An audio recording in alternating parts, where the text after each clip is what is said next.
Hello, and thanks for listening. The year 1999 saw the release of Office Space, American Beauty, and Fight Club, three well-known films with strikingly similar storylines. Each follows a middle-aged white male protagonist who seeks escape from a soul-sucking corporate desk job.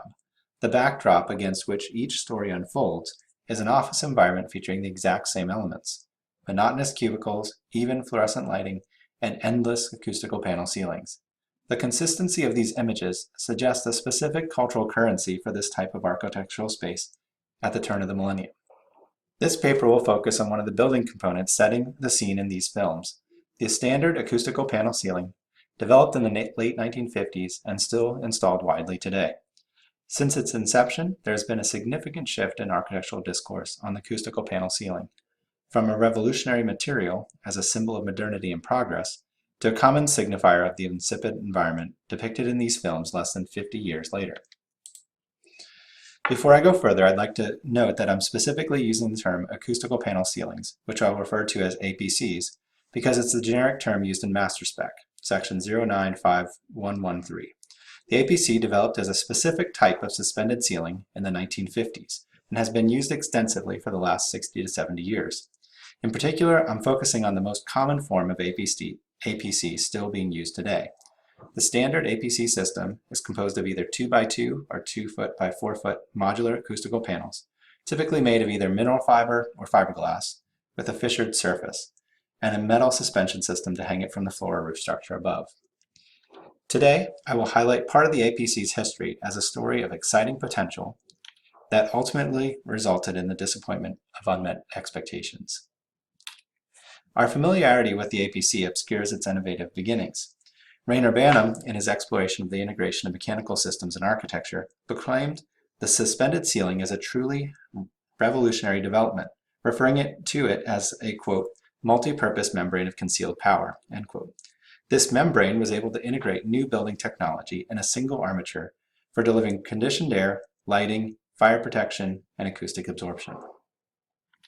In a previous paper, Acoustical Panel Ceilings Origins, I developed a historical account of the APC, one of the most common forms of suspended ceiling, and focused on how its entry into the market intersected with modernism's interest in standardization, universal space, and integration of technology, especially air conditioning, particularly as they are expressed in high-rise office buildings.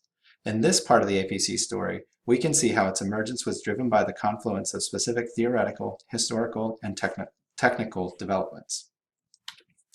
Here I will add to that historical account and highlight the human experience.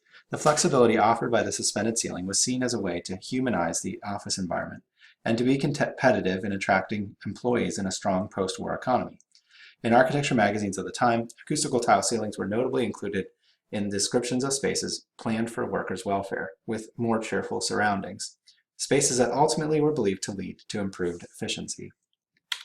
Reinhold Martin, in the Organizational Complex, noted the emphasis on refinement of the interior environment as an architectural strategy that paralleled the beginning of the human resources movement in strengthening the connection between the corporation and the employee, a broader initiative with the same goal of improving worker efficiency.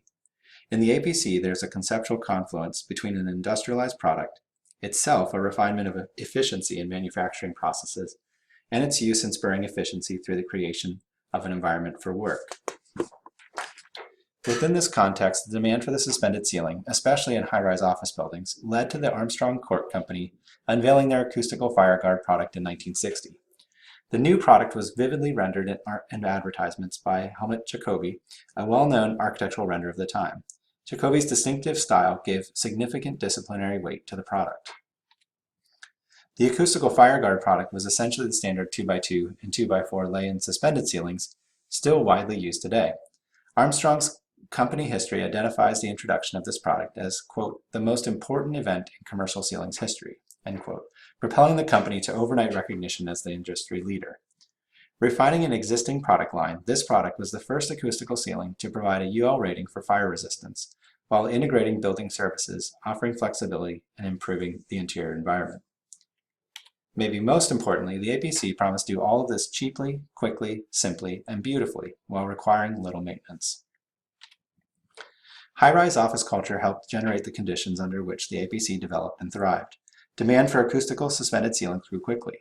Eventually, the use of a suspended ceiling in tandem with air conditioning systems was considered standard practice, as advertisements featured common solutions for integrating perimeter mechanical units with suspended ceilings and curtain walls. The use of suspended ceilings in office buildings was seemingly inevitable. The appeal of the APC for designers quickly began to wane, however. During the early 1960s, the suspended ceiling reached near ubiquity in schools and office buildings, and perceptions of the system began to shift. During this time, there was a trend towards simplification in building components in pursuit of cost savings. The tight, modular correspondence between curtain wall, structural grid, ceiling system, and interior partitions, which reached a high point in projects like SOM's Inland Steel, was far less rigorously executed in other office buildings of the time. Although the APC is confined by its grid, the system is also highly adaptable to the various contingencies of architecture. The T-bars and panels are easily cut to accommodate awkward perimeter conditions. As a system, it can also be updated to keep up with changing sensibilities.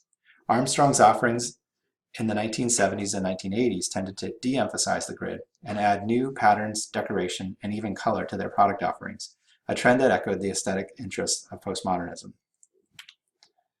Despite the rhetoric of humanization, however, social critics like C. Wright Mills saw the ideals of mid-century interior design as, quote, a false consciousness that could be stripped away to reveal the alienated, machine-like soul of the white-collar worker, end quote.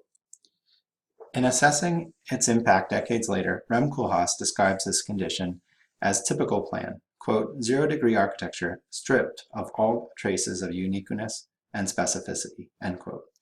In contrast to early explorations using suspended ceilings, Koolhaas notes that the gridded quality of typical plan is not absolute, but rather operates in a metaphysics of slack that provides order in even the messiest of geometries, extending the grid around irregularities.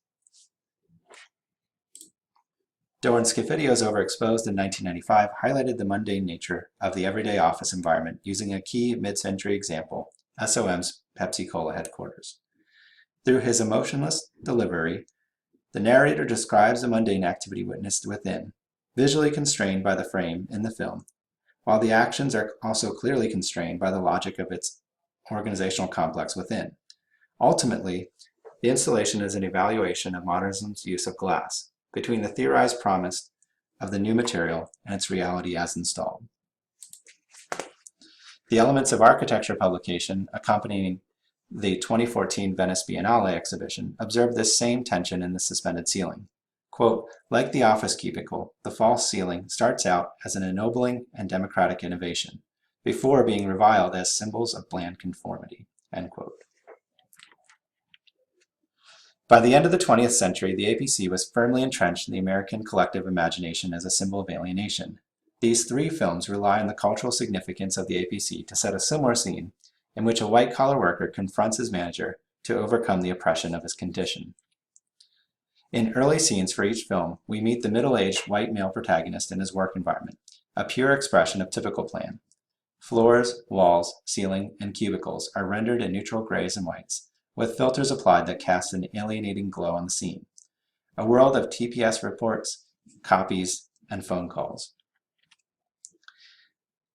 The APC ceilings are identical in each. The grid of the APC converges in a vanishing point within the center of the scene, and the ceiling establishes the upper limits of the space. The mundane office context is established early in each of the films and is an important plot device. Each film portrays awkward and strained interactions between the machine-like protagonist and his manager around the cubicle, the architecture of the rectangle that defines typical plan. The standard APC is significant in reinforcing the power dynamics of their interactions. Each film features shots from the viewpoint of the seated office worker in his cubicle, looking up at the figure of his superior towering above them with the endless APC grid in the background. The organizational complex receives physical representation through the grid, while it is performed through the figure of the overbearing boss.